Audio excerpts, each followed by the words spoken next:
Barakatah Yahawashah, Barakatah Yahweh, Barakatah Yahawashah, Barakatah Yahweh, Barakatah Yahawashah. First and foremost, I want to give all praise and glory to Yahweh Ba'ashem Yahawashah. Double honors to the apostles and elders of Great Millstone and to the rest of the Akim who's out there pushing the truth and sincerity. I greet you, Shalom. Well, I'm gonna make this kind of short. I'm on a time schedule here, but I want to speak about, I mean, it's that time of the year. We all know it's tax season. And I'm starting to notice how people are exhibiting, well, the women are exhibiting the spirit of Eve, and the men are experiencing the spirit of Judas. Now, I want to jump right into it because, like I said, I don't have long. This library is about to close in a few minutes. But I want to first start off reading you Genesis chapter 3, verse 2. 2 to 5. And the woman said unto the serpent, We may eat of the fruit of the tree of the garden, but of the fruit of the tree which is in the midst of the garden, Yahweh hath said, Ye shall not eat of it, neither shall ye touch it, lest ye die. And the serpent said unto the woman, Ye shall not surely die. For Yahweh doth know in the day ye eat thereof, then your eyes shall be opened, and ye shall be as gods, knowing good and evil. Now, the reason I open up with that specific scripture is that I'm using it in a different aspect of today's time. That serpent comes in many ways, in many forms, and it comes as humble and sweet and innocent, but yet the tongue is forked, slick, cunning, and it's only, and they're only doing it for their own, for their, for themselves. And like I said, I go down, I'm reading through social media and things on my Facebook, Instagram, and I'm noticing that a lot of women are now getting outside their body, as the streets would say. And that's because they're about to run into a little money, so they're finding any and every reason to shit on their guys or on the people that's around them, just for that little brief moment, of vanity, just as well as the guys, they get their little money and they want to trick out their cars and buy this and buy that and rent rooms and, have a little party and whatnot. But at the same time, I want to read to you also Psalms 58 and 4. And this is the reason why I said about the serpent. Psalms 58, chapter 4. Their poison is like the poison of a serpent. They are like the deaf adder that stoppeth her ear. I want to read 5 also. Which will not hearken to the voice of charmers, charming never so wisely. Now, a lot of people are getting easily they're trapping themselves in a hole that just, it doesn't really make sense to me. It's like you're willing to give up someone that the Most High Yahweh has put into your life, especially a man of the Lord also. Some women have put themselves in a position to want to learn and study and be covered, be covered by their husbands, you know, their husbands in the truth. But like I said, they come into certain things, be it money or whatever, and they let the serpent get into their ears, you know, just like the serpent did Eve, told Eve, you know, hey, you'll be like a god, you know, he don't want you to know that. And so that's how these slick ass niggas is out here. You know, these slick ass bitches out here too, you know what I mean? They get to talking in your ear, knowing that you have someone that you're with, and they're just causing diversion and division amongst your household. But then when it's all said and done, that money and that whatever vain thing that you're into at the moment runs out, you want to run back to the person who held your life together. You know, and me personally, I've had it done to me a couple of times also. And that don't sit good, you know? That just shows that you're only looking for immediate gratification. Being in this truth is long suffering. There is no short way out of it. This is the way we were supposed to be.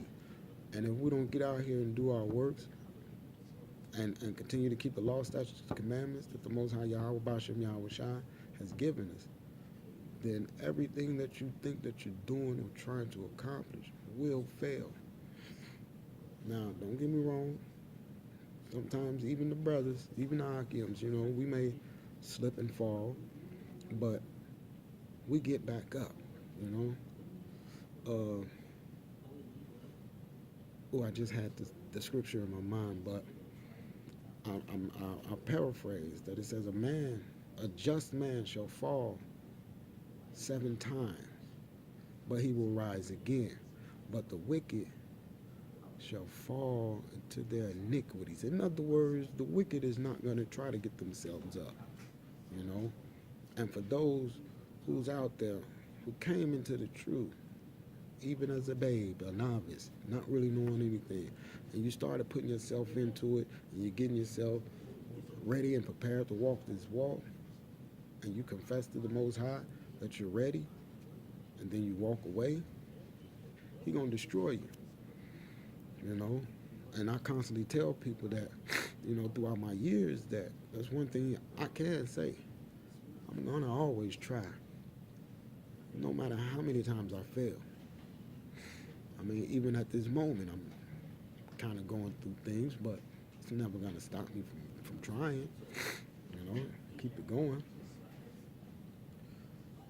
I'm going to get into James chapter 3, verse 8, which is somewhat of another precept. But the tongue can no man tame.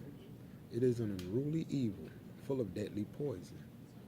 So, you know, like I said, you out here in these people, it's tax time, hey, everybody want a ball, pop out, turn up, whatever. And, you know, they're going to come with some slick talk.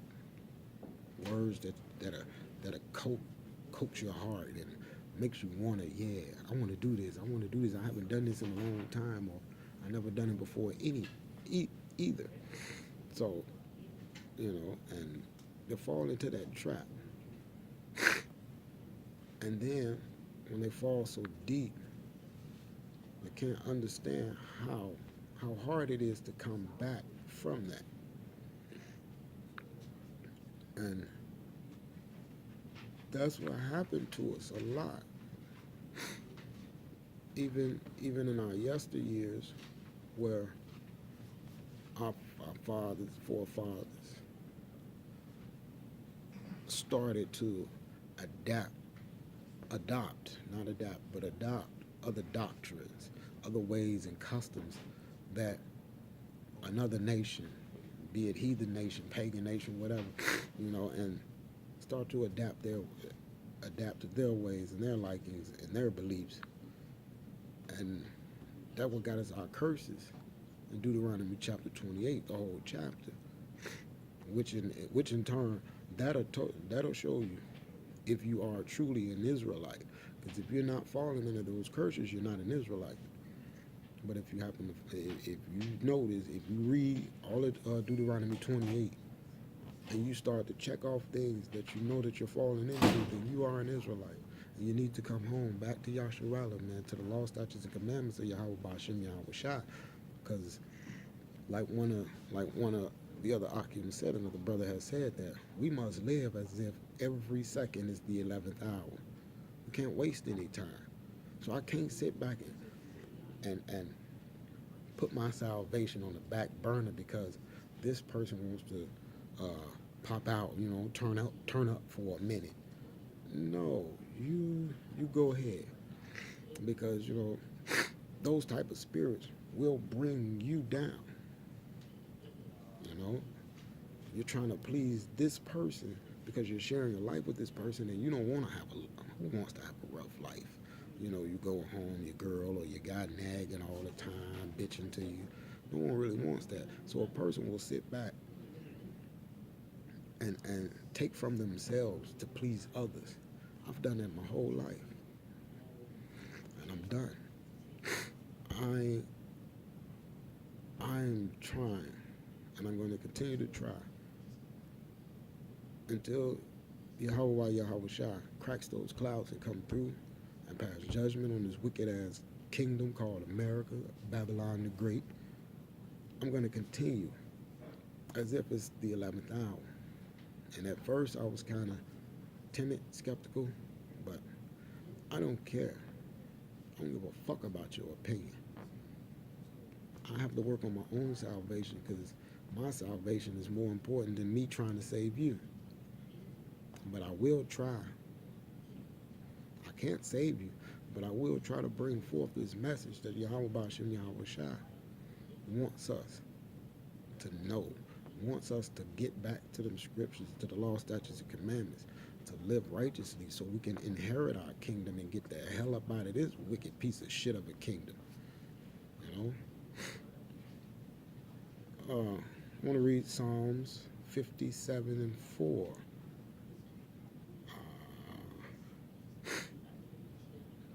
My soul is among lions, and I lie even among them that are set on fire, even the sons of men, whose teeth are spears and arrows, and their tongue a sharp sword.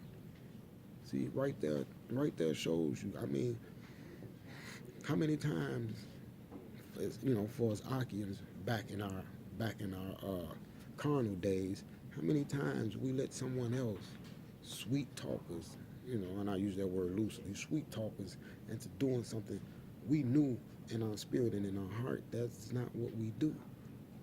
But, oh man, this is my boy, man. This is my boy. I got to. No, we're sending ourselves into destruction. Now, like I said, I'm trying not to ramble too much because my time is running short. I want to read Deuteronomy 32, chapter 32, verse 33.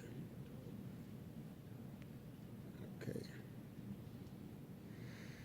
Their wine is the poison of the dragons and the cruel venom of asp.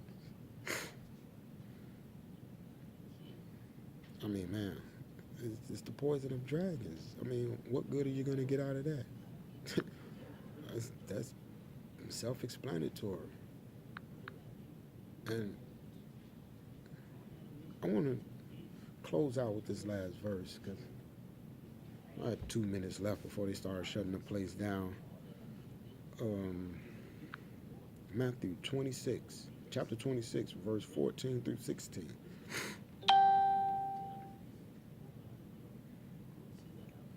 Then one of the 12, called Judas Iscariot, went unto the chief priests and said unto them, What will ye give me, and I will deliver him unto you, Salakia. And they covenanted